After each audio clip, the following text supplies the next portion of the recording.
Welcome back to Spitballin Cards. In today's video, we're talking cardboard consensus. That is where I will state a statement, and then we will raise our fingers 1 through 5 if we agree or disagree. In this video, you have me, Scott, we have Ty, we have Jeff, and we have Phil. Guys, it's great to be here with you.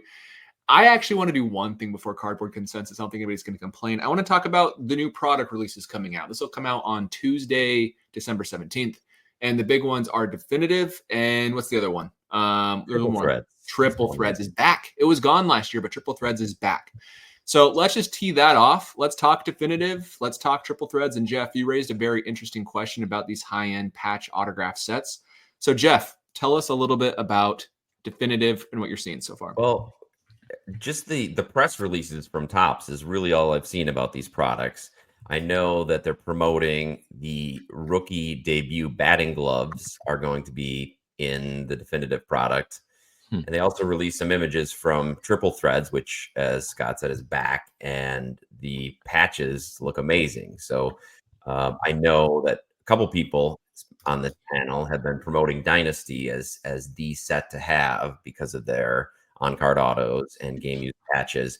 And I'm just wondering if Topps is really going all in on that idea with these other products as well, and how that will affect Dynasty. I don't know. I just have some concerns how many high-end-ish patch sets the hobby can take. So a little bit concerned about that. Are you, as Dynasty fans, concerned about that, Ty and Scott? I have my thoughts. Ty, do you want to share yours first? And just want to hear what you have to think. My thoughts overall are kind of what I've said in the past, which is like there's a lot of high-end sets in Panini. We know the RPA world is much more dominated in football and basketball and in Panini products.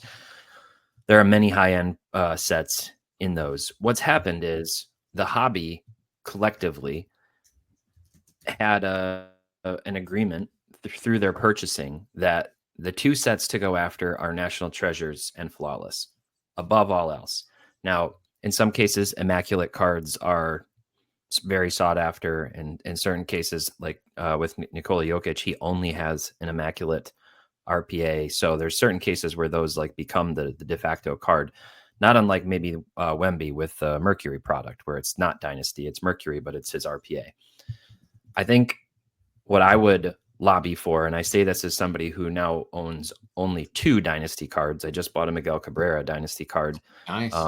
So I think the hobby just votes on which product should be the definitive, no pun intended, RPA for players, and I think it should be Dynasty. I think that first and foremost, it should be that product. Topps, I think, is going to take advantage of capitalizing on as many releases as they can, and they're going to keep pushing out these products, but they're not anything new. They've had these for a long time. So it doesn't really change my opinion too much about the prospects of RPAs and specifically Dynasty. I think that's the product that a lot of people just gravitate toward naturally. But some of these other products do have really nice cards as well. So maybe if I were going to piggyback on something Scott said in the past, maybe it would be nice if Dynasty didn't have 9 different, rookie RPAs like in the checklist. Maybe they only have 5, and that would make those a little more exclusive and make these other sets less competitive to it. But then again, that could work against it too if there's not enough supply to actually like have a real market presence. So nothing doesn't really change my opinion too much. I still think the high-end market in baseball, like outside of the Bowman Chrome autos, has a lot of potential in the RPA space. So Jeff, to answer your question, from my perspective, this was the exact concern I had before I jumped into Dynasty like head first, which I recently have. Prior to this, the reason I didn't do it was because of what you're saying. But the more I look at it and the more I learn about it, the less I'm concerned. I'm not that concerned about these things. Of course, I wish they would save some of this cool stuff for Dynasty, which I'm assuming they absolutely will. But like Phil mentioned in our group chat, they have to sell products still. So they're going to do cool stuff in every set. That's their goal. But I want to show you a few things around Definitive versus Dynasty to kind of give you my perspective. This is what the average Dynasty RPA looks like. They're ugly to me. Like they aren't nearly as good looking, right? So you can see right here, they're okay. They're fine. This is a cool patch. But if you compare it to Definitive, that's Definitive. Yeah. These are the Dynasty RPAs. They're a lot more decadent and just good looking cards, and technically like there's They're just a lot more rare, just present better, usually better patches, better checklist. So all of that does help. And plus, you don't get any of the like napkins like you see up here, which is a lot of these cards. And they're numbered very high, which I understand, like out of 50 and out of 99 is more traditional. And Dynasty's kind of that way because of the way that they number, but it is still out of 10 out of 5 and a 1 of 1. So I'm not too concerned there, but I do want to point out what these cards are and that they are very cool. So here's an example. This is an Evan Carter game used batting glove from his first home run. Topps is actually putting the specific language around that down here, pretty small on the screen, but they're saying what game it was from. His first home run on September 11, 2023. That's cool. That's a great job. And same with Jackson Holiday, July 31st, 2024. And then they're actually pushing harder. Topps is mentioning they're trying harder on Logo Man, kind of copying Panini in basketball and football, which is great, but this has always existed. So it's never, my opinion isn't changed because it's the exact same thing that's been happening for years. Some of the best patches I've ever seen are in Transcendent, but they still go for less than Dynasty because it's Transcendent. So I think the sets are already separating. Do I think this could cause confusion? Yeah, it's cool that we have cool cards, but I'm not too concerned. What do you think, Phil? In a way, I think that a rising tide can lift all ships. In this case, we've talked about with Dynasty how not enough collectors can get their hands on them because of price point, because how limited they are. Well, maybe this is the answer to that. Just to create that market of the RPA within baseball, it's going to take multiple brands to do so. And with multiple brands, that's what Topps likes to do, create more brands in order to not cannibalize the existing one that they're really trying to push forward. Is there a risk that Definitive surpasses Dynasty at some point? I don't think that would be intentional on Topps or Fanatics' part. I think they know exactly what they have with Dynasty. I think they know that that's the closest thing they have in baseball to your flawless and national treasures in football and basketball. One of the things that's interesting, we talked about this a little bit already, you guys did, but the whole ability to game match memorabilia, that's something that Definitive's been making a push for over the last 2 years, right? Including this year, Scott? Yeah. And Dynasty doesn't have as much of that. And there's actually an article that was, Phil, I'm going to cut you off. Dynasty does do it in the on this date insert. Yeah. Right. So they do have it. Yeah, they do have that, but not for rookies yet. But I'm sure it's going to change. Yeah. So CLLCT posted an article over the last few days, and I think we all referenced that kind of already. I think Teapot and Scott probably read that based on your comments here. Yeah. It's all about how Fanatics is trying to not replicate the prestigious Logo Man card that you've got in basketball and just in basketball. It was in football, you have the shield, right? But they're trying to take it a step further. So they're not trying to make up for what they missed out on with baseball by pushing the Logo Man for baseball, but they're trying to take it a step further with the whole game matching memorabilia, and they see that as being superior in the eyes of collectors, and they're probably right. It just might take a while for them to get there. So I think anything Topps does with Definitive and with other sets that have patches in making them more competitive, more interesting, more desirable from a sealed perspective for collectors, for gamblers, for whatever, and from a singles perspective to collectors, I think that's ultimately going to benefit Dynasty in the long run. One thing I will also note about Dynasty versus Definitive, as well as Transcendent, as well as Triple Threads as well. Dynasty only has rookie patch autographs. There are no other autographs of those player subjects. So maybe like if they had a duel with Gunnar and Cal Ripken, where it's not technically a rookie anymore, you could argue. But with Definitive, let me share my screen and show you why it kind of gets cheapened. Here is Corbin Carroll Definitive autographs from last year. They have these base autographs that are on card, but just ugly and don't sell well. They just don't. And so I think that hurts the Definitive brand. What you're kind of mentioning, though, Jeff, is the really big, the jumbo patch autographs, which are awesome. But there's only 10 of those. They don't really have many parallels versus Dynasty. Every one of those is that way. So anyways, I think this also hurts them along these lines, too. Definitely. Like, look at this Ohtani. Look how much cooler it'd be if it was Dynasty, because there'd be a big Angels patch right here, right? That's just kind of how it works. They would never do that in Dynasty. Does that change your mind? How do you feel about that, Jeff? I feel a lot better after you showed some of those examples and went through those explanations. So I do feel like your Dynasty thesis is still probably right on. With that being said, one of my favorite cards that I currently own is a definitive card from Aaron Judge. So, but that's because a situation. And so, and we can talk about that in a different video, but that's game used versus the Dynasty is an event used. And so, plus it's a rookie logo man, which is a thesis in of itself I was trying to get into because it doesn't have a debut patch, right? And so I think people might lean that way in the future. Yeah, if you look at the run-of-the-mill Aaron Judge RPA from definitive, you'll come across some, because I saw one on eBay, Scott, after you made that purchase, and I'm like, oh, I wonder if I can get one that's like number to 10, number to 25, whatever. I saw one that was pretty ugly with a purple background with a gold border. It's being sold right now by PC Sports Cards, I think, and they have I don't know if it's on consignment, but they've got it at bin. And I was just like, I wonder what they would take with regards to an offer here. And I'm like, if I could get this for like $2,000 or $3,000, it'd probably be a good play. But at the end of the day, the card's pretty ugly. I don't know if I'd want to hold it for that long. And frankly, I don't even know what it's worth. I'll show it to you real quick, Phil. This is what you're talking about. This is it, I'm assuming.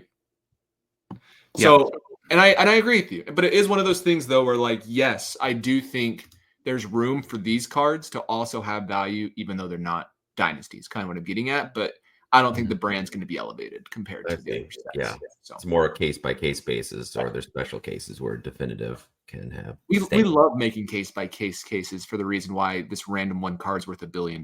We love doing that as collectors, don't we? I wasn't as big of a fan of definitive as Dynasty. I'm still not, but one of our breakers at Cards HQ, Grizz, got me not this exact copy, but basically one of these Riley Green RPAs for my birthday this year. Cool card. And it definitely grew on me seeing it in hand. I mean, it's a really nice patch, the one that he got for me too. So I don't dislike this design. There's just something a little bit more elegant and high end about Dynasty that stands out to me. So I'm actually kind of glad this exists because it's a more affordable, accessible way to get into an RPA for a player if that's something you want to do. That's a great point, Ty. Corbin Carroll's definitive goes for like $250, $300. Dynasty is like $650 to $1,000. So like these are, and like Phil said, rising tides could raise all boats, and these could absolutely benefit by a movement if a movement does actually happen eventually. So, all right. Well, I think that's a good place to stop. Any final thoughts? Well, now we have cardboard consensus. We need a theme that we can play every time we have cardboard consensus, don't we? Like this, maybe this is the one time we have like a song we can play. This is one I've been speculating on, and I wrote this down 3 weeks ago, right when a specific player was announced to be posted, and now he is posted technically, but they're waiting until everybody has more money in January. But I want to know Yamamoto or Sasaki will be a great long-term buy. One of the two, maybe both. One of those two is going to be a great long-term buy. Japanese-born pitchers coming over to MLB.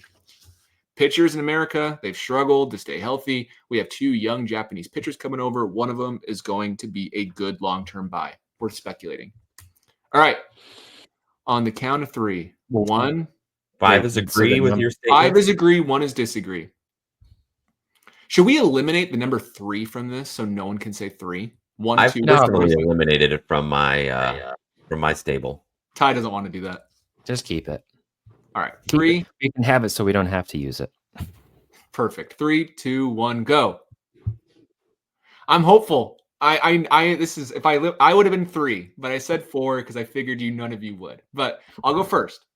One of those pitchers, Yamamoto or Sasaki, Roki Sasaki, is going to be the next pitcher Hall of Famer. That I have no reason to back it up. That's just me being blind. No love for Imanaga, huh? He's too old. He's like 30 right now. No, is he that old? Yeah, he's already too old. So I'm looking at younger guys, but even Yamamoto's old. But maybe we can take into like Baseball Hall of Fame voting is going to look at, wow, Japanese baseball is better than it used to be. Maybe we take into consideration the fact Yamamoto has 3 MVPs in that league, and he has 2 Cy Youngs in this league when it's all said and done, plus 5 World Series. Like, there's hope there for me, right? And then if Sasaki also goes to the Dodgers, maybe there's something there. Maybe, just maybe. But I also, if I was a betting man, would bet against it. But I do think it could happen, honestly. Yeah, I look at Sasaki's age. I truthfully don't know a whole lot about him right now. So 23 years old. The nice thing about these international pitchers is they come over, the teams front that massive posting fee that they are going to be on the mound. They're going to be stretched out. and they're not going to get sent down, and they're going to pitch a lot their first year, and they're going to be a little bit more adjusted than a typical rookie. So they tend to dominate also right away because the rest of the league's not familiar with them. Maybe they got like their pitching windup is a little bit different. They're a little bit deceptive, and it's hard to pick that up right away. Didn't really work out for Yamamoto in his first game, but he still put up a pretty solid season, I guess, factoring in the injuries.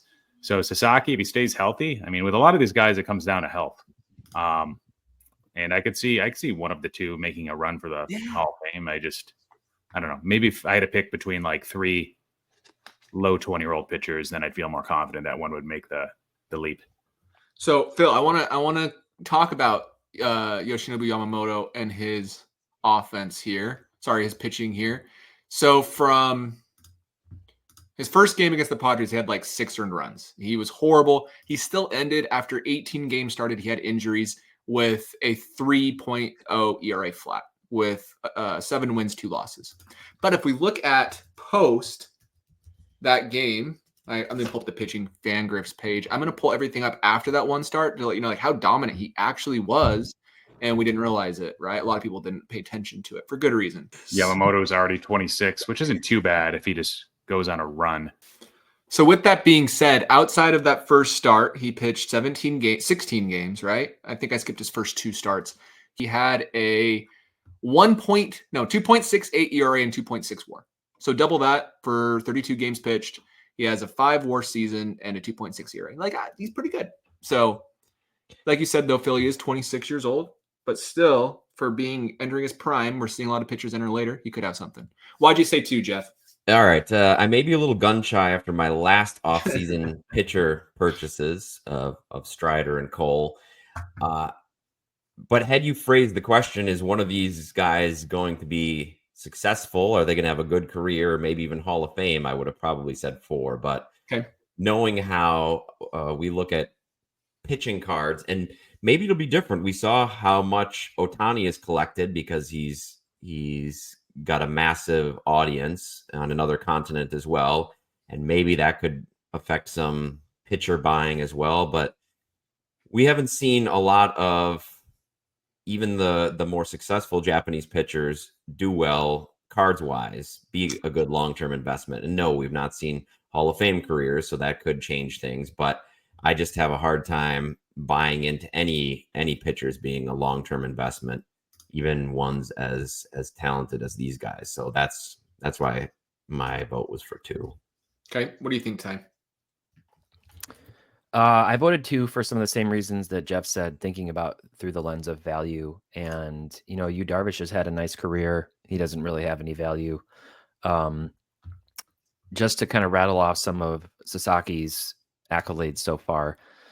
On April 10th of 2022, first of all, he's 23 years old. So he's a little younger. So a little bit more of a runway there to come over and show flashes and impress. April 10th, 2022, pitched a perfect game.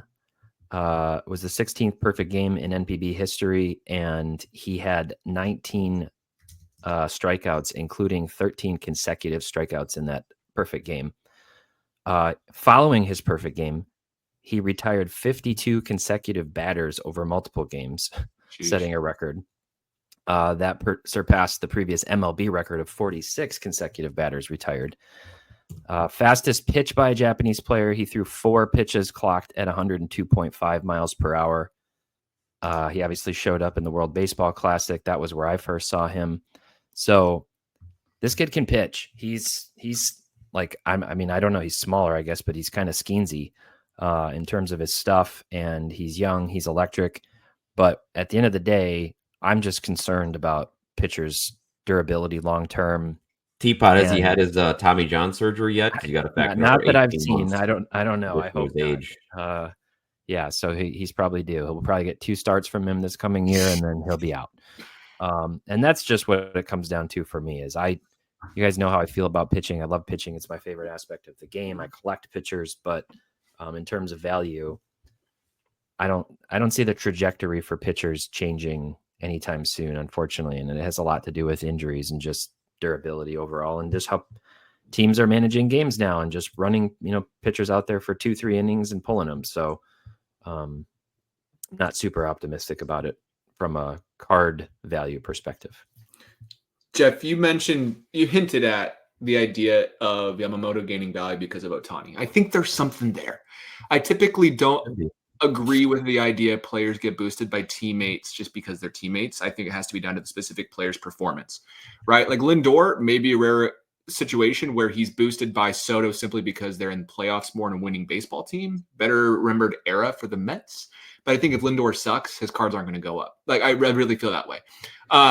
If Lindor's good, his cards will go up, right? But I think with Yamamoto, it could be a different situation because it could be the one situation where we have the entire country of Japan watching the Dodgers and rooting for Yamamoto. So there could be like something romantic about that for cards across the country, across the world that we haven't been able to see. It's like I kind of toy with that, and I think if Sasaki goes there as well, it's a triple-headed monster for the 3 Japanese pitchers, right? Like there's something there to me. Yeah, true, but they still got to perform, Scott. You said that's my thing. His cards are gonna go down. Well, I feel like that's the same. I'm saying I think they can perform, and of course, pitcher injuries are scary. But I think like if Yu Darvish would have been on the Dodgers for his like stretch and prime, it would have helped his cards if he was teammates with Ohtani being watched by all of Japan. It's kind of my point. So it's kind of just a thought process I've been wondering, and I've been pondering on it for a few weeks now because I wrote it down a while ago. So.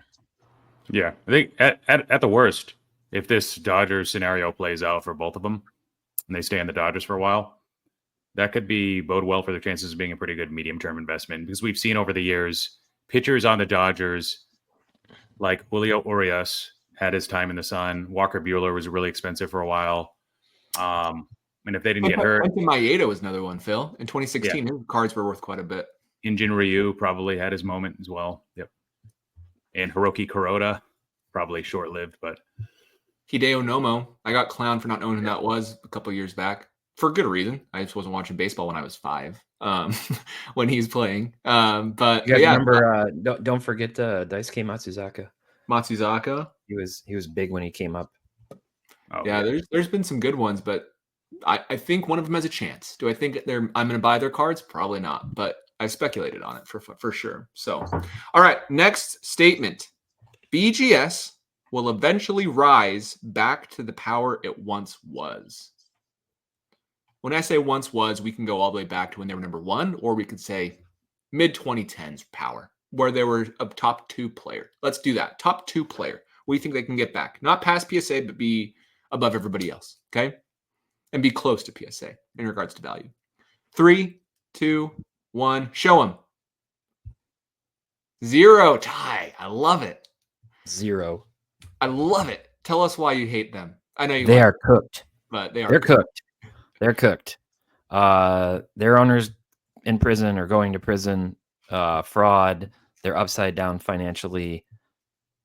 I think they're cooked. I think they've just completely managed to take arguably the most powerful brand name in all of sports cards outside of Topps and just throw it in the garbage. It's been a disaster. A lot of missteps. I wish it weren't the case. I'm not saying that, cheekily or with glee, but I just don't see them coming back whatsoever. In fact, right now, it's just, I don't see anybody catching PSA at all. Like they've just crushed everybody and everyone. And they obviously can, pull the strings and control things ultimately for SGC2, which they've just sort of left as is right now, which is probably smart, but they kind of keep SGC as part of their portfolio as like the intentional other option. And then they just, run with PSA or run with their primary brand. But I don't see BGS doing anything to come back at all. I don't see a pathway for it. Okay. What do you think, Jeff? Yeah, the only pathway I see, and the only reason I gave it a number, a positive number, is that I feel like somebody could buy them out, reboot. As Ty mentioned, it does the name still has cachet. There's still a ton of slabs out there. There's still a ton of high value cards in those slabs. There's a lot of people who would like to see it be successful. So that's why I have a little bit of positivity there. I don't see it ever getting top 2 again. I think PSA and SGC are kind of going for that title, but I feel like there still could be value there. I still feel like the BGS slabs could command a premium, even though they're dropping rapidly in value compared to PSA slabs. If somebody comes in and takes over, it's got to be somebody else. They're going to need a full reboot, but that's why I'm leaving open that possibility. What do you think, Phil? Yeah, I was thinking 1.5, but I chose 2 just for that same reason. If they got bought out, do I think it's going to happen? Do I think it's worth it to buy them? That's a different question. And it's going to take a lot of time and money. It's not just, we're going to buy them and we're going to change the grading scale to match what SJC or what PSA has, and that's going to fix us. No, it's not that simple. I think a lot of the damage is irreparable to their brand. I think it's sad, but it's what it is. Call a spade a spade. And how attractive are they to buy out right now, given that labor, I think, is a big deal. So the experience of your graders, how less interesting would SGC have been as a target for collectors if they didn't have a lot of vintage expertise, right? Yeah, and that translates to a lot of trust in their ability to grade vintage cards, to authenticate them and to grade them, right? So they kind of feed off each other. Beckett doesn't have a specialty in anything anymore, except for maybe thick cards, and that's not a big enough specialty. So that's just the labor side of things, right? There's sure, you could, if you have enough money, you could poach talent from other places, and if you had enough money, you could have a insurance policy that's similar to PSA, but I just don't know if it'll happen. So really it's a 1, maybe a 2 out of 5 in my opinion. I'm in the same boat. The only way I see it really going up is if like someone crazy like eBay buys them and then puts it into their process where you can grade through eBay at the time of purchase or something like that has to happen. PSA has no reason to buy them. They, like Phil said, 1, because they have nothing to offer at this point, but 2, this is just helping PSA's image amongst collectors that they're doing stuff correctly and BGS is floundering. Like I don't think there's any benefit, and it would cost a ton of money. I could be wrong. Maybe they do end up buying them for some reason, like a facility or machinery. I don't know. I don't know what it would be, or just relatively trained graders they can tweak, but I don't see it happening. Has to be a big player. The hard part is how many of us here have some of our most valuable cards in BGS slabs? Raise your hand. Not you, Ty. Good for you, man. Oh, you do. Oh, you're just a late raise. Like that's another thing, though, is who someone mentioned people are going to be rooting for BGS to be around. I think that could be true. I like BGS. I've come full circle where I've started to not like them. But I mean, a lot of my cards would benefit by them not sucking because I don't know if they'll cross and they might lose value. So that sucks. But like Phil says in the past, buy cards that don't really matter what they're slabbed in. They're cool enough where if it's a 9.5 or a PSA 8, it's not that big of a difference, right? That's kind of what, if you can collect those, then it doesn't really matter. So, all right, ready for our last statement of the day? Yep. Vladimir Guerrero Jr.'s breakout last year was real this time, and his cards will benefit over the next 12 to 24 months. All right. And I say real. We can talk about played in a minor league ballpark. That's why his numbers were good last year. If you got the Rogers Center, he was great. And his numbers were just as good, if not maybe not quite as good, pretty close to where he was in 2021. All right. 3, 2, 1, go. I almost said 5-2. I almost said 5. I'm a believer. I'm a believer now. I've been a Vlad doubter. The funny thing is he had one of his worst defensive seasons. So he did take a step back there. He won a Gold Glove a year or 2 ago, but man, he figured it out, and he had a bad first half, but he figured it out. And I think there's a very good chance he's out of Toronto after next year because he's going to get a $500 million contract, maybe 400 because he's a first baseman. But Soto's not a good defensive player, and he got a big contract. I think Vlad could get something big because of how that Juan Soto money just happened. So I'm feeling good about Vlad right now, and I even bought my first Vlad card, so shows where I'm at. What do you think, Ty? Yeah, I mean, he had a really good year. 166 OPS plus. He finished MVP 6. turned it around. We don't see the power that we saw the year that he wasn't technically in Toronto when he hit 48 home runs, but he had 30 home runs this year. Be interesting to see what a change of scenery could do for him. I was going to try to pull up his baseball savant. I don't even want to do that, Scott, and just look at like where his power is in other parks and kind of what some of his, what some of the rumors have been or where he may find a new home if he does. I mean, he could obviously stay. He's going to go to Fenway and kill it. That's my guess. I'd love it. That's what the rumors have been. So, I think we didn't see the overall home run numbers, but we saw a lot in the second half. And I think he had single-digit home runs through the first 2 months, maybe. He did. I'm looking at his splits right now. So I can show this or I can just read them, whatever you'd prefer. Well, I'll just read them. Yeah, go ahead. First half, we'll do first half and second half. Actually, let's say April and March, he had 3 home runs. Through May, he had 5 home runs. Right. So, and then in June, he had 8, July 8, August 6, and only 3 in September, October. But he figured out how to be a good player outside of home runs, which is great. But first half, 818 OPS guy, which is fine. That's fine, right? Second half, 1.127 OPS guy. So. And he's still young. That's why I have high hopes for him. He's still young, and his cards are still expensive, but they've also come way down from their highs. So that's everything that's not a Bowman chromatograph has come down a ton. How many games at third base did he play? What's that, Phil? How many games at third base did he play last year? Oh, let me look. He played 12. Yeah, not too many over there. So just looking at his expected, his best offensive base, though. So it was expected home runs by park. Looking over the duration of his career, with Toronto 158 expected home runs by park, with Boston 136. Line drive hitter.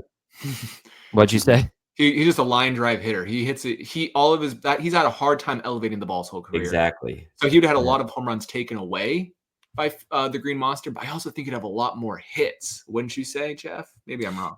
Yeah, and he last year, especially the first 2 months, he was hitting everything still hard, but it was all on the ground, like right at third base or right at shortstop. So he's got that elevated, but he's still hitting a lot of doubles because he's hitting a lot of line drives off the wall. But yeah, I mean, a little touch more lift angle.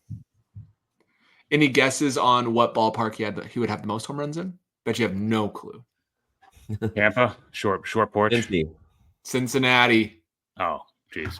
That's kind of like a joke now. I didn't realize how much of a hitter. Coors Field of the 90s. He would have 170 in Coors Field, almost 30 more in Cincinnati because of whatever reason. I guess it's dimensions, but pretty interesting. Tampa, though, Phil, that's interesting.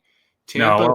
I thought it was one that we wouldn't guess. That's why I said Tampa. I know it's mine is an obvious one. Yeah. But yeah. So Vlad, I think it was a real breakout. What do you think, Phil?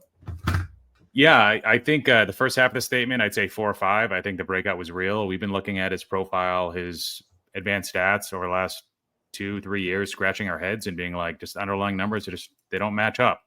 They don't match up with what he's doing.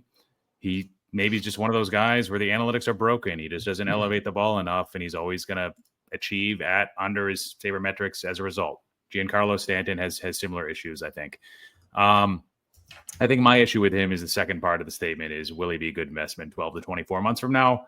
I have a hard time believing any player that was a rookie in the ultra modern era is a good investment. Especially when you stretch it out longer, I think there's a greater chance it fails. With Vlad, at the end of the day, still a first baseman. He's got to keep that OPS higher as a result, or he's going to be overlooked. More is going to be expected from him because he is a first baseman. And was he playing third base because somebody got injured? There was talk about him being over there on more of a permanent basis, even into next year. So, it was nice to see him keep the weight off. I wish the best of him. I actually bought my first card of him too, but I'm sort of like, with any card, I'm just like, I don't know, from the ultra modern era. Even though he's got Bowman Chromatos before then. And 2 years from now, since you stretch it out 12 to 24 months, that'll be 1 year closer to when he needs a wheelchair. Just kidding, kind of. But these guys have an expiration date. Guys with bodies like Rafael Devers, Prince Fielder, that's kind of an insult. Vlad's not built like Prince Fielder, but you know what I'm saying. I do. And of course that still worries me, but it's the first base position is incredibly weak. Harper has made it a lot stronger. Well, besides Harper and Freeman, right? You have Christian Walker, who's good. Paul Goldschmidt's been great until last year. But I think moving forward, first base has kind of changed. I don't know who's going to be the dominant first baseman in the next 5 to 10 years. I think Vlad could take that, which I think could help. He'll have a bunch of silver sluggers. He'll have a bunch of awards. He'll have a bunch of first team all MLBs. And I think that only can help if he can just keep hitting. So I wouldn't say like I bought one card and I only will buy one card unless I get a great deal on a very specific card I don't want to mention, just in case I get a great deal on that specific card. But I don't know. I have hope for him. I'm excited for Vlad collectors. I kind of feel good for the first time in a few years, which is nice. All right. Any final thoughts on anything we discussed that we regretted not saying? Okay. Good place to wrap it up. Thanks for watching, everybody. We appreciate you. Check us out later this week, and we'll see you in the next video.